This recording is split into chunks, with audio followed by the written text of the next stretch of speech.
Hello students, welcome to RS chemistry. So ಈ ಒಂದು ವಿಡಿಯೋದ ಮೂಲಕ ನಮ್ಮ ಕೆ ಇ ಅವರಿಗೆ ಒಂದು ರಿಕ್ವೆಸ್ಟ್ ಮಾಡ್ಕೊಳ್ಳೋದೇನಂತಂದರೆ, ಮೊದಲೇ ನಮ್ಮ ನೀಟ್ ವಿದ್ಯಾರ್ಥಿಗಳು ಓಕೆ, ಸೊ ಮೊನ್ನೆ ನೀಟ್ ಎಕ್ಸಾಮಿನೇಷನ್ನ ಬರೋದು ಬಹಳ ಶಾಕಿಂದ ಹೊರಗೆ ಬಂದು ಇನ್ನೂ ಆ ಶಾಕಿಂದ ಅವರು ಹೊರಗೆ ಬಂದಿಲ್ಲ. ಆ ಕಾರಣಕ್ಕೆ ಸೊ ದಯವಿಟ್ಟು ನೀವೇನಾದರೂ ಲಿಂಕನ್ನು ಕೊಟ್ಟಾಗ ಆ ಲಿಂಕ್ ಬಗ್ಗೆ ಒಂದು ಕ್ಲಾರಿಫಿಕೇಷನ್ ನೀಡೋ ಹಾಗೆ ಒಂದು ನೋಟಿಫಿಕೇಷನನ್ನು ಆದಷ್ಟು ಬೇಗ ಕೊಡಿ, ಸೊ ದ್ಯಾಟ್ ನಮ್ಮ ವಿದ್ಯಾರ್ಥಿಗಳಿಗೆ ಯಾವುದೇ ಕನ್ಫ್ಯೂಷನ್ ಆಗೋದಿಲ್ಲ ಅನ್ನೋದು ನನ್ನದೊಂದು ರಿಕ್ವೆಸ್ಟ್ ಅಷ್ಟೇ. ನೋಡಿ, ಕೆ ಇ ಅವರು ನಿನ್ನೆ ಒಂದು ಲಿಂಕನ್ನು ಕೊಟ್ಟಿದ್ದಾರೆ.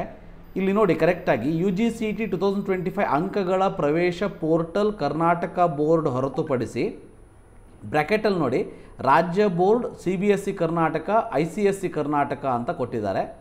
ಸೊ 7/5/2025 ಅಂತ ಇದೆ. ಅಂದರೆ ಇದರ ಮೀನಿಂಗ್ ಏನು ಅಂದರೆ, ಸ್ಟೇಟ್ ಬೋರ್ಡ್ದವರು CBSE ಅವರು ICSE ಅವರು ಮಾರ್ಕ್ಸ್ ಎಂಟರ್ ಮಾಡಬೇಕು ಅಂತನೋ ಅಥವಾ ಮಾಡಬಾರ್ದು ಅಂತನೋ ಏನೂ ಕ್ಲಾರಿಟಿ ಇಲ್ಲ. ದಯವಿಟ್ಟು ಹೀಗೆ ಲಿಂಕನ್ನು ಕೊಟ್ಟುಬಿಟ್ಟು ವಿದ್ಯಾರ್ಥಿಗಳನ್ನು ಮತ್ತು ಅವರ ಒಂದು ಮಾನಸಿಕ ಸ್ಥಿತಿಯನ್ನು ಸೊ ಹಾಳು ಮಾಡೋದಕ್ಕೆ ಹೋಗಬೇಡಿ. ದಯವಿಟ್ಟು ಅದಕ್ಕೊಂದು ಎಕ್ಸ್ಪ್ಲನೇಷನನ್ನು ಕೊಡಿ, ಸೊ ಒಂದು ನೋಟಿಫಿಕೇಷನನ್ನು ಕೊಡಿ. ಸೊ ಈ ರೀತಿ ಇದೆ, ಯಾರ್ಯಾರು ಎಂಟರ್ ಮಾಡಬೇಕು, ಯಾರ್ಯಾರು ಎಂಟರ್ ಮಾಡಬಾರ್ದು ಅಂಥೇಳಿ. That is better. ಅಂದರೆ ಆವಾಗ ಒಂದು ವಿದ್ಯಾರ್ಥಿಗಳಿಗೆ ಕ್ಲಾರಿಟಿ ಸಿಗ್ತದ ಅಂಥೇಳಿ ಹೇಳ್ತೀನಿ.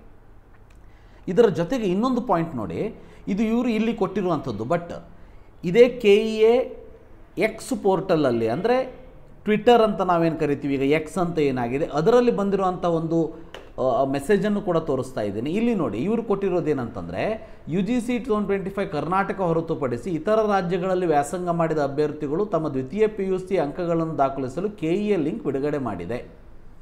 ರಾಜ್ಯದಲ್ಲಿನ CBSE ICSE ಬೋರ್ಡ್ ಮಕ್ಕಳು ಅಂಕ ನಮೂದಿಸುವ ಅಗತ್ಯ ಇಲ್ಲ ಅಂತ ಕೊಟ್ಟಿದ್ದಾರೆ.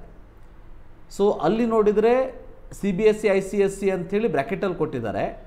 ಅದು ಇಲ್ಲ ಅಂತನೋ ಮಾಡಿ ಅಂತನೋ ಗೊತ್ತಿಲ್ಲ, ಬಟ್ ಇಲ್ಲಿ KE ಅವರು ಇಲ್ಲಿ ಎಕ್ಸ್ ಖಾತೆಯಲ್ಲಿ ಕೊಟ್ಟಿರೋದೇ ಬೇರೆ ಇದೆ. ಸೊ ಅಥವಾ ನಾನೇನಾದ್ರು ತಪ್ಪು ತಿಳ್ಕೊಂಡ್ರೆ ನೀವು ನನಗೆ ತಿಳಿಸ್ಕೊಡಿ.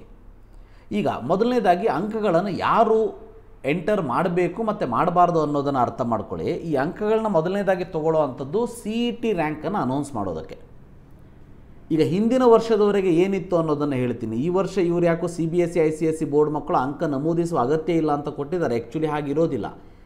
ಮೊದಲನೇದಾಗಿ ಗೊತ್ತಿರಲಿ, ಯಾರು ಕರ್ನಾಟಕ PU ಬೋರ್ಡ್ನಿಂದ ಈ ವರ್ಷ ಪಾಸ್ ಆಗಿದ್ದಾರೆ, ಮೊನ್ನೆ ನಡೆದಂತಹ ಆ್ಯನ್ಯುವಲ್ ಎಕ್ಸಾಮಿನಲ್ಲಿ ಕರ್ನಾಟಕ PU ಬೋರ್ಡ್ ಮೂಲಕ ಈ ವರ್ಷ ಪಾಸಾದಂತಹ ವಿದ್ಯಾರ್ಥಿಗಳ ಮಾರ್ಕ್ಸನ್ನು KE ಅವರು ಡೈರೆಕ್ಟಾಗಿ PU ಬೋರ್ಡಿಂದ ಲಿಂಕ್ ಮಾಡಿ ತೊಗೊಂಡ್ಬಿಡ್ತಾರೆ.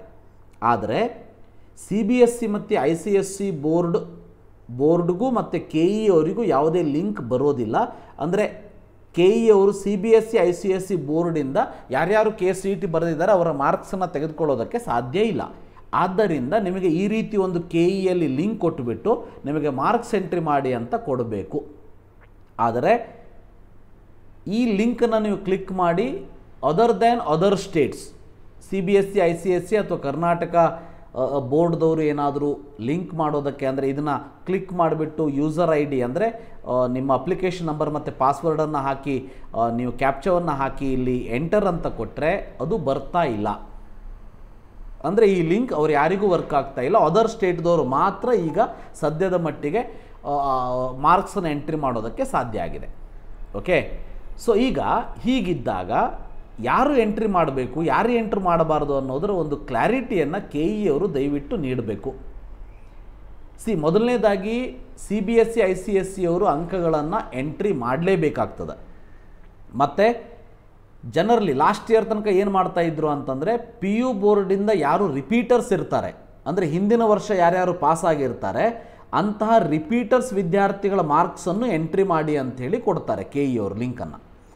ಓನ್ಲಿ ಈ ವರ್ಷ ಪಾಸಾದಂತಹ ಫ್ರೆಷರ್ಸ್ ವಿದ್ಯಾರ್ಥಿಗಳು PU ಬೋರ್ಡಿಂದ ಯಾರ್ಯಾರು ಪಾಸಾಗಿರ್ತಾರೆ ಅವರು ಮಾತ್ರ ಅಂಕಗಳನ್ನು ಎಂಟ್ರಿ ಮಾಡುವಂಥ ಅವಶ್ಯಕತೆ ಇಲ್ಲ.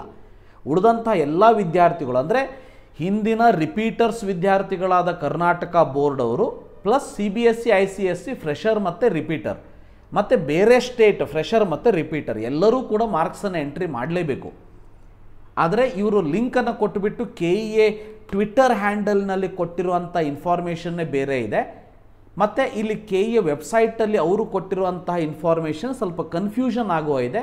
ದಯವಿಟ್ಟು ಕೆ ಇ ಅವರು ಕ್ಲಾರಿಟಿಯನ್ನು ಕೊಡಿ. ಅದು ಅಲ್ಲದೆ CBSEಯ ರಿಸಲ್ಟ್, ಕ್ಲಾಸ್ 12 ರಿಸಲ್ಟ್ ಇನ್ನೂ ಕೂಡ ಅನೌನ್ಸ್ ಆಗಿಲ್ಲ. ಅದು ಅನೌನ್ಸ್ ಆಗೋಕ್ಕಿಂತ ಮುಂಚೆನೇ ಆದಷ್ಟು ಬೇಗ ಕೆ ಇ ಅವರು ಲಿಂಕನ್ನು ಕೊಟ್ಟಿರೋದು ನೋಡಿದರೆ ಡೆಫಿನೆಟ್ಲಿ ಈ ವರ್ಷ ಕೆ ಇ ಅವರು ಬಹಳ ಫಾಸ್ಟ್ ಇದ್ದಾರೆ, ಸೂಪರ್ ಸ್ಪೀಡಲ್ಲಿ ಹೋಗ್ತಾ ಇದ್ದಾರೆ. ಇವೆಲ್ಲವನ್ನು ನಾವು ಅಪ್ರಿಷಿಯೇಟ್ ಮಾಡಲೇಬೇಕು. ಆದರೆ ಲಿಂಕು ಇಷ್ಟು ಬೇಗ ಅವರು ಕೊಟ್ಟಿರೋದು ನನಗೆ ಅರ್ಥ ಆಗ್ತಾ ಇಲ್ಲ. ಯಾಕಂದರೆ CBSE ರಿಸಲ್ಟೇ ಅನೌನ್ಸ್ ಆಗಿಲ್ಲ. ರಿಸಲ್ಟ್ ಅನೌನ್ಸ್ ಆಗೋದು may be 17th, May 17th ಅಂತ ಹೇಳ್ತಾ ಇದ್ದಾರೆ.